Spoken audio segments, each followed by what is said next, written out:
Sveiki atvykę į rubriką Investuojam, kur kiekvieną mėnesį dalinuosi vienu iš savo investicinių portfelių ir daromom investicijom. Praeitą mėnesį jūsų, kurie seka šį investicinį portfelį, buvo 165, o šį jau 209. Sveikinu visus naujai prisijungusius ir džiaugiuosi, kad investuojančių gretos didėja. Šis portfelis yra vienas rizikingiausių mano investicinių portfelių, bet ir tuo pačiu generuojantis vieną iš aukščiausių investicinių grąžų. Jei taip ir toliau metus turėčiau užbaigti su 20-30% metinė grąža iš gautų išmokų. Kitą mano portfelį galite sekti finansiškai raštingi kanale rubrikoje Pociūnas investuoja. Ten aš taipogi kiekvieną mėnesį investuoju, tik portfelis susideda iš pavienių kompanijų, kurios moka dividendus ir šiai dienai jau yra uždirbęs daugiau nei 30% investicinę grąžą be gautų dividendų. Nors bendrai šiame portfelė turime minusą iš pozicijų, bet šito portfelio esmė generuoti išmokas, generuoti dividendus. Tai kaip matote, dividendus sėkmingai kiekvieną mėnesį gaunu. Rugpjūčio mėnesį buvo gauta tikrai įspūdingos pinigų sumos, kai yra investuota iš principo tikrai ganėtinai nedidelė pinigų suma. Maždaug $422 išmokų buvo vien per rugpjūčio mėnesį, o video filmuoju rugpjūčio 19 dieną. Manau, kitame video padetalizuosiu ir detaliau aptarsiu gaunamus dividendus, kiek išmokų gavau pavyzdžiui per pastruosius 3 mėnesius. Na, o trumpai apie tai, kas dar įvyko Liepą ir rugpjūtį, tai mano mėgstamas ProShare Bitcoin Strategy ETF, tikeris BITO. Liepą ir rugpjūtį Bitcoino kaina buvo labai svyruojanti, o tai turėjo tiesioginį įtaką BITO ETF-ui, kuris seka Bitcoino ateities sandorių kainą. Nepaisant rinkos nepastovumo, BITO išliko populiarus tarp investuotojų, ieškančių tiesioginės, bet rizikingos prieigos prie kriptovaliutų rinkos. Aš asmeniškai tikrai pasinaudojau svyravimais ir ganėtinai geromis kainomis nusipirkau BITO. Kalbant apie Liepą ir rugpjūtį, jisai pasirodė gerai, ypač dėl savo konservatyvios strategijos, kurie apima investavimą į stabilias dividendų akcijas ir opcionų pardavimą. Šis fondas išlieka populiarus tarp investuotojų, ieškančių pajamų generavimo galimybių su mažesniu rizikos lygiu. Na, o SHG, kuris seka stabilias aukštos dividendų pajamingumo JAV įmonės, Liepą ir rugpjūtį išlaikė stabilumą, nepaisant rinkos svyravimų. Na, o šiandien taip pat noriu pristatyti 2 įdomius technologijų šimtuko ETF'us ir žinoma juos palyginti. Nasdaqo šimtuko pastarųjų 15 metų vidutinė grąža yra įspūdingi 16,4% per metus. Žinoma, grąžą galima turėti ir dar didesnę su pirmuoju ETF-u, kurį noriu pristatyti. Tai ProShare Ultimate Pro ETF, tikeris TQQQ. Yra biržoje prekiaujamos fondas, kuris siekia 3 kartus padidinti Nasdaqo šimtuko indekso dienos grąžą. Trumpai tariant, TQQQ ir TQQQ, tau QQQ. Tai jis yra galingas įrankis investuotojams, norintiems stipriai padidinti savo pelną, kai technologijų akcijų rinka kyla. Tačiau su šiuo didžiuliu potencialu ateina ir didelė rizika.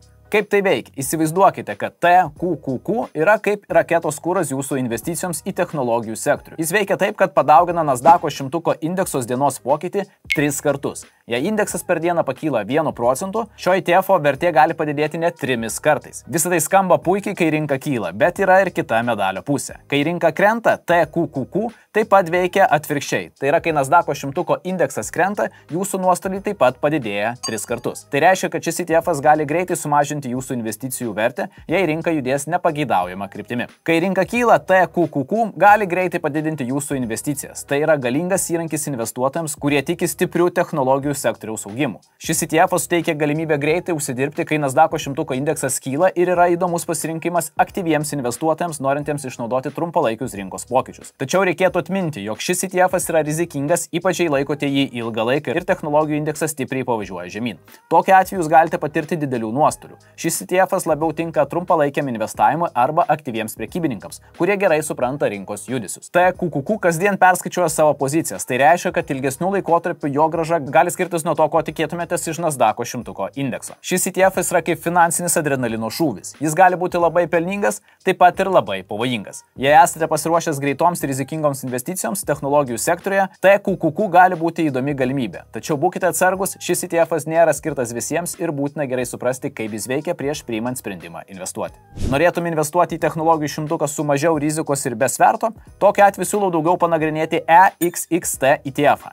Šis ETF-as siekia atspindėti tą patį Nasdaqo šimtuko indeksą, tačiau be jokio sverto. Tai reiškia, kad šio ETF-o vertė juda tiesiogiai pagal Nasdaqo šimtuko indekso pokyčius. Jei Nasdaqo šimtukas padidėja 1%, EXXT vertė taip pat padidėja 1%. Šis ETF'as yra tinkamas ilgalaikiams investuotojams, kurie nori investuoti į Nasdaqo 100 indekso bendrovių augimą, bet nori vengti papildomos rizikos. Taip pat norėčiau atkreipti dėmesį į tai, jog TQQQ turi didesnį metinį valdymo mokestį, kuris yra maždaug 0,88%. Šis ETF'as yra brangesnis dėl sverto naudojimo ir dažnesnių sandorių poreikio. EXXT turi mažesnį metinį valdymo mokestį 0,31 ir gali būti ekonomiškai efektyvesnis pasirinkimas Europos investuotojams, ypač dėl mažesnių valiutų keitimo mokesčių ir galimo mokesčių efektyvumo. Daugiau informacijos apie abu ETF'us galite surasti Seeking Alpha puslapyje arba Just ETF. Čia yra mano minėto EXXT ISIN kodas, jis yra distributing fondas mokantis dividendus, kaina šiai dienai yra apie 172 eurai. Na, tikrai galite surasti daugiau informacijos, tai jeigu yra įdomu, pasižiūrėkit, panagrinėkit. O TQQQ daugiau nei 68, beveik 69 dolerius šiai dienai kainuoja.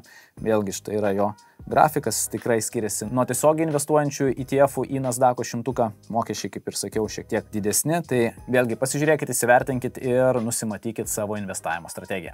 Kaip jau sakiau, grąžos irgi skiriasi, pavyzdžiui, TQQQ 5 metų grąža yra 3,79, o EXXT 1,61% vertės pokytis, o 3 metų, kadangi buvo daugiau pavažiavimų žemyn 2,91, Nasdaqo 100 EXXT jau buvo beveik 40%. Tai vėlgi, reikėtų atitinkamai pasilyginti. Kada labai stipriai važiuojame viršų, žinoma, TQQQ rodys ženkliai geresnius rezultatus. Asmeniškai aš turiu abu šios ETF'us ir praktiškai testuoju, kurio rezultatai galutinėme taške bus geresni. Na, o aš kaip visada atsidarysiu sesiją, persivesiu pinigų iš D sąskaitos, kur laikau pinigus ir kiekvieną dieną gaunu palūkanas, kol jų nesuinvestuoju.